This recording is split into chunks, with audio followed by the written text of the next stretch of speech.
What's up, Audiophiles? I'm here. This is Gary from Audiophile Zone, and I'm here with a very special guest, Richard Vandersteen of Vandersteen Audio, one of the great men of high-end audio.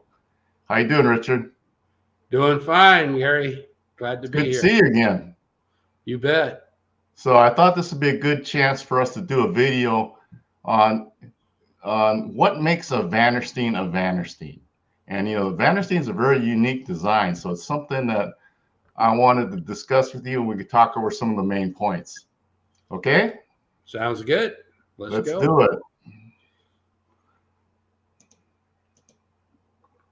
Okay, so number one of the unique characteristics of the Vandersteen, this is the Vandersteen Model 2, which is your first design, right? Correct.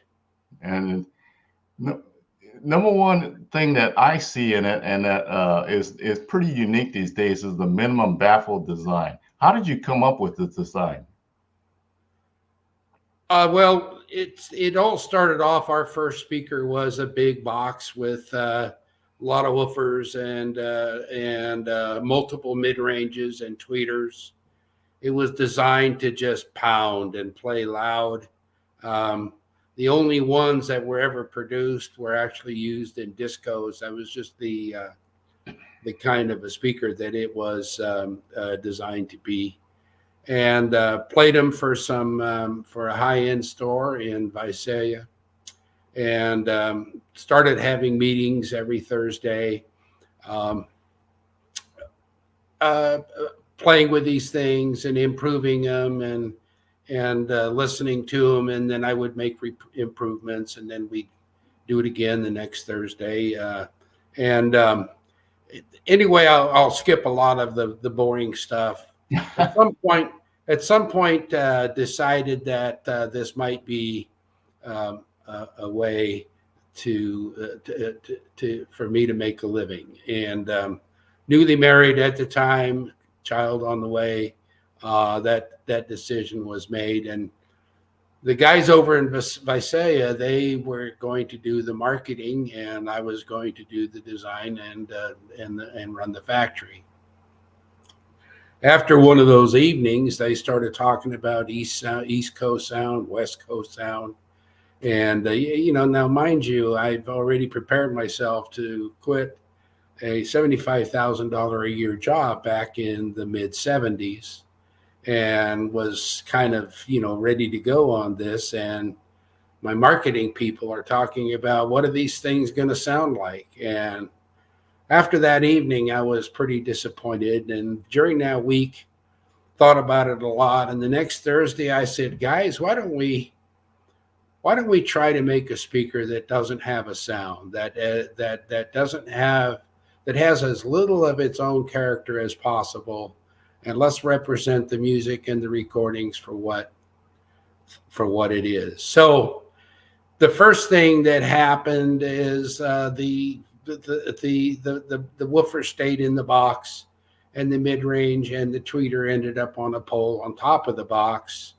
And multiple mid-ranges were out of the question because they smear each other. Two sources of a sound above about 150 hertz. Woofers are fine. You can have as many of those as you want. But once you get to about 150 hertz, trying to get a listener to hear two sources of sound exactly in sync with one another is nearly impossible. So down to one mid-range, same thing with the tweeter, down to one tweeter. And so now we have a box with, I believe it was 4 woofers, and a mid-range on top of that, and a tweeter on top of the mid-range. Kept doing live versus recordings. One of the guys had a Revox tape deck and some really nice Sony microphone. No, they were tube mics. I don't remember the brand.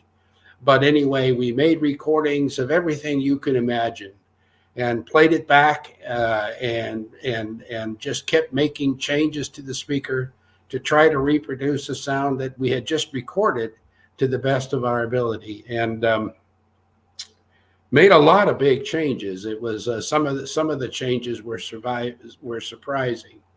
And that's where it came out with, time alignment became a factor later on now in the development.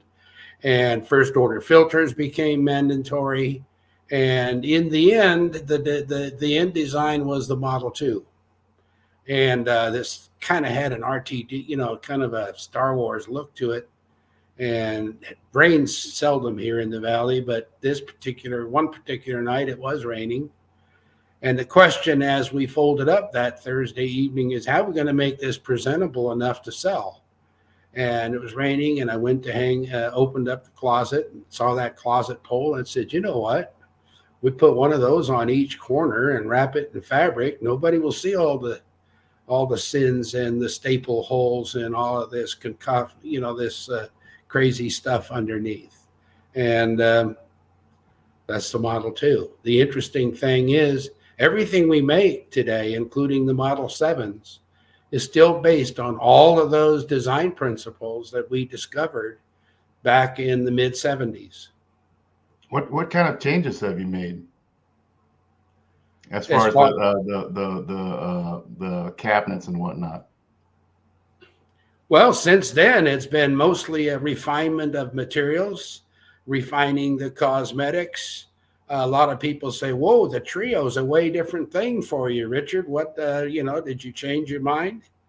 Actually, if you take a Model 2 and remove all of that structure, the closet poles and everything, and look at the real inner workings, it kind of looks like a Trio, doesn't it? Minimum baffles.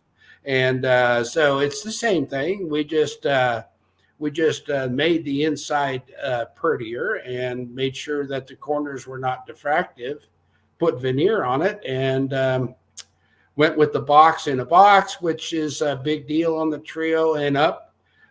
Could not do that on the Model 2 and 3. It's way too difficult to get that kind of constraint layer damping going in that complex structure. But yeah, refinement of the enclosures, getting the box quieter and quieter, improvements in drivers, improvements in crossover components. No real fundamental changes. It's just refinements in both application and materials. Oh, that's great. So let's talk about something you touched on briefly, the phase correctness. I know that phase correctness is the design criteria of the Vandersteen. And yes. Why do you feel that that's so important? Well, it's important to me. I am a severe analytical. Have a severe analytical mind. I do not have the ability to fill in the blanks, but yet I love music. So for me, when I listen to my stereo or I want to listen to music, it has to be good enough for me to believe and to understand and to get in touch with the emotional connection that the artist was trying to convey to me. Because I don't have a musician, they really don't need a hi-fi. They can, it's all in their head. They can use an AM table radio, and their brain just fills in all the blanks and makes it do what music is supposed to do. I don't have that ability. So being time and phase correct, when people say, what is the difference when I listen to it? And the honest answer is very little. There's very little difference, because the first thing most people listen to or for is how loud it is playing, so volume, its basic frequency response, which is tonality. Is it reasonably flat? Is it reasonably low in distortion? All of these things, any good speaker properly designed would so far be very, very similar. So then, you say, well, what is the difference if you make it time and phase aligned?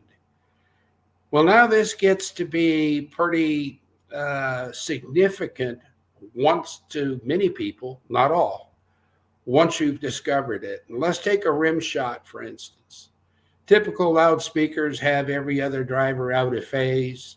A rim shot is always going to involve the woofer, mid-range, and tweeter. If it's a two-way, it's the woofer and the mid-range. It involves all the drivers in the box, and it is a perfect transient. And it is one that we can hear live anytime we want to go hear live music, because a rim shot kind of goes beyond the PA system. There's that direct sound that is very recognizable.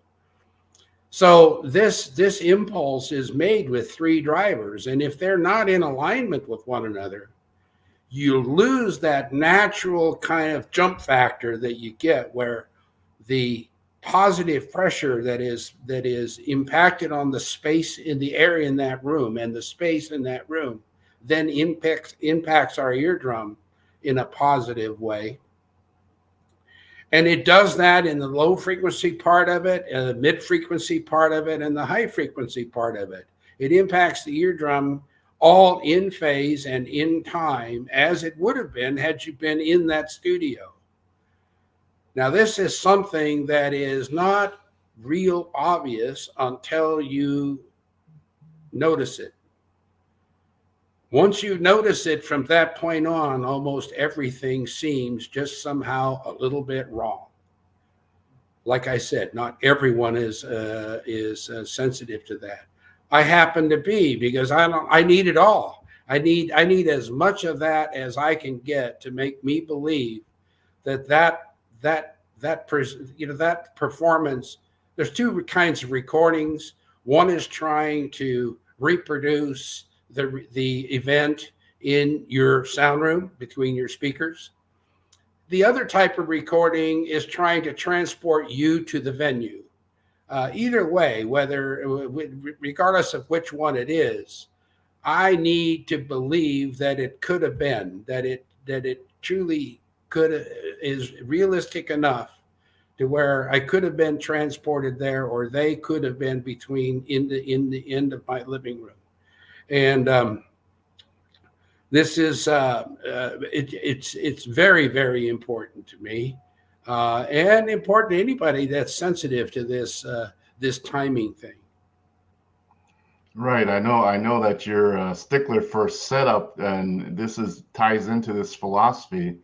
I know that the setup of a Vandersteen speaker is very important, and you have a lot of detail on the website about that. Yeah, it's very easy to do. It's not difficult, but it is important, especially the vertical alignment.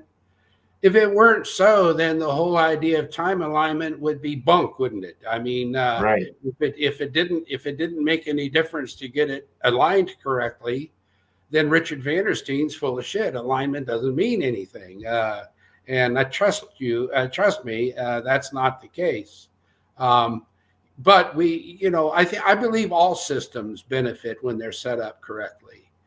Imaging is a phenomenon where you have information coming from the right speaker, both in time and phase, interacting in space with that same information that comes from the left speaker. All stereo systems, if you want to get that image correct, are going to require that you be equidistant from both of those sources, because this is the way the recording was made. And then they interplay with one another and start presenting things in different places in space. And we call that imaging or soundstage. Was once told that, the Vandersteens had a sweet spot where everything really seemed to make a difference. And I said, well, that's true, because you need to be in alignment with that. And if it didn't make any difference, in other words, if you had a sweet spot that was 4 feet wide, that's your first indication that you're using something low resolution. The resolution isn't there to make it really special at that one spot. Right. Of course, the ultimate example of then would be the old Bose 901s, which had information coming to you from all different angles, all different times and everything. Very, very homogeneous. Was meant to be good on everything, great on nothing. And I'm not saying that's wrong. It's just a different expectation. Right. This ties into our next little slide here, where each frequency range is covered by a single driver to minimize this multi-driver interference. And how did the multiple drivers affect the sound besides, of course, phasing? What do you hear? Well, this is what makes the vertical alignment. All of our speakers are vertical arrays. The drivers stacked on top of one Right. another. This is what makes the vertical alignment on the Vandersteen important based on how high the listener's ears are. Because you have to take, let's say, 3 drivers, a woofer, mid-range, and tweeter. You have to make them act as one. You have to align them so that the contribution from each of those 3 drivers, being very different frequencies, sometimes different parts of the same instrument, as I described earlier, they need to all become one at some point in space before they get to your ears. And this is what makes that alignment critical. You can do that with, say, 2 mid-ranges, which is commonly done. However, it makes that one point very, very small, because if you deviate slightly, then the fact that they come to you at different times causes smearing. We don't pay the kind of money we do for a good cartridge these days, or a good DAC, or a good preamp, or a good power amp, or good wires, just to have our signals smeared. That's not what this hobby is all about. Right. I know you're also not a fan of rear firing speakers. I see a lot of speakers that have a speaker in the back, or they have a tweeter in the back, or stuff. Why does the Vandersteen all forward firing? For the same phasing reason? For the same phasing reasons. The only thing we never fire forward are woofers that are working hard. Bass is omnidirectional. It really doesn't matter where you put them. I always put them on the side, down to the floor, or ports. They're always to the rear. Because when you're working a driver having to move a lot of air, there are a lot of nonlinear noises that come off of the surrounds, come off of the spiders, transparent to these come right through the cones. Ports can chuff and have different whistles, and so not literally that bad. People are tapering them nowadays to get rid of that. But there's a lot of distortion.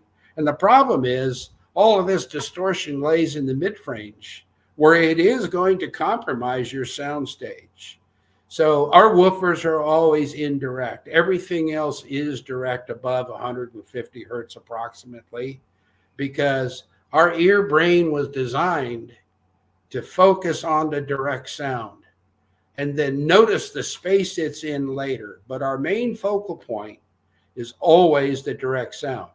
This is how I can recognize your voice on the phone in a gymnasium with a very, very reverberant field. How can we do that? How do I know it's you when your voice has been that is in the middle of this cacophony of noise in a gymnasium? And that's because our primary focus is the direct sound. Right. And then, Gary, we do have a rear firing tweeter on the 7 and on the model. Right. Past my Model 5 series speakers. And this was designed, and we say in the owner's manual that it's 100% distortion.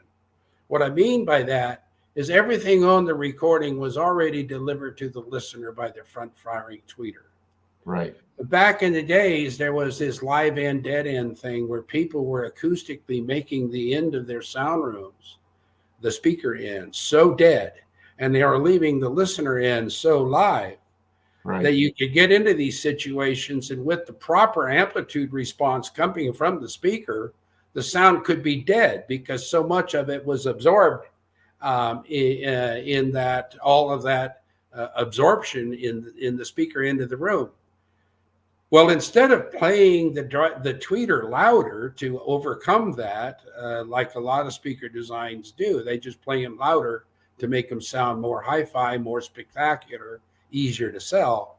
At least keep them sold till the check clears, and then they find out they're bright, and the wife doesn't want to listen anymore, and the cat and the dog are unhappy. But hey, they sold the product.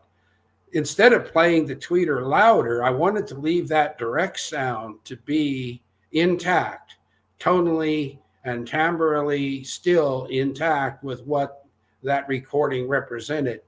And then we use the rear firing tweeter to put duplicate information into the reverberant field to make up for the dampening. It's not a perfect solution, but it does work. It's better than just playing the front tweeter louder. It's better to leave that direct sound the way it should be and put the energy in the reverberant field, or at least that's what I found. I know that people that have listened to Vandersteen speakers, they always comment on the naturalness of the sound. It's not an artificial sound like many speakers actually, and it's a sound you can listen to for a long time. Well, the long time thing is, I think, scientifically based. One of the things that we have with digital is digital's getting better and better and better and will continue to get better. But one of the things that happens when you say, I can listen to my stereo all night long, we have, as we discussed earlier, this ability to fill in the blanks, to correct for a speaker that might not be time and phase aligned on transients when the ear brain knows they should be aligned. They know it should be a positive pressure wave on their eardrum at all frequencies, yet this speaker is actually sucking on the room in the mid-range and pressurizing the room in the high frequencies and the low frequencies. The ear brain can fix that to a degree, not totally, but to a degree. The problem is it takes a lot of brain power. It takes a lot of effort. This is where listener fatigue comes in. And when some people would say, well, Vandersteens are easy to listen to because they're rolled off. They are not rolled off. You can look at the measurements that John Atkinson has taken over the years in stereophile.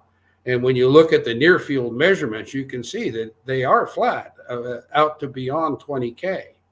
So they're not rolled off, but they do not have a lot of these nonlinear errors that the human brain in most people can connect to being either, reasonably true to what it would have been had that event occurred, or did it have to work real hard to fix it and make it connect? Oh, that's a good point. And as we end up this video, I just wanted to cover one thing. I think that Vandersteen is one of the most outstanding values in high end. And how does the design contribute to you being able to put out such a fantastic speaker at such low prices? Well, I'm Dutch, but anyway, well, I'll give you a really good example. That's a big deal today in the last 5-10 years or last decade. And that is, although there are speaker designers that want their box to be part of the instrument, they want their box to contribute sound to the room. Most speaker designers know that that box is an anvil for the drivers to work off of. It needs to be totally silent, and it needs to be immovable in space so that any movement by that diaphragm, whether it's the tweeter or the woofer, creates the pressure wave in the room that the music, in order to reproduce the music. So we see today heroic, just unbelievable amounts of money spent on cabinets, the speaker cabinets. And that's an absolute legitimate thing to do. But once they're silent, they're silent. There's no need to throw any more money at them because it isn't going to make the speaker any better. It's going to make it more expensive. It might make it prettier, but it's not going to make it perform better. So, I've always been the kind, once the task is done, move on to make sure your cones are pistonic. Make sure they don't have noise being generated within them, ringing and cone breakup and so forth. So you end up solving all of these problems as efficiently as you can, and don't throw more money at something once you've solved the problem just for the sake of doing it. And in the end, you end up with a product that can represent a value in the marketplace because it's been designed from a kind of a holistic point of view. instead of centering on one or two items for marketing reasons or whatever the purpose might be. Because this is costly, it runs up the price of the product. There is a perception among some that performance is equal to what you paid. I disagree with that. I think there's evidence in the marketplace that that's not true. But we've never subscribed to that. We just try to make sure that all of the customers' money was invested wisely in the task at hand for a transducer in the room, the loudspeaker. Right. How do you think that the speaker being manufactured in the United States helps this? Well, I think we're very, very quality conscious. I think that this kind of work, obviously, we don't make speakers for $400, $500, $600 a pair.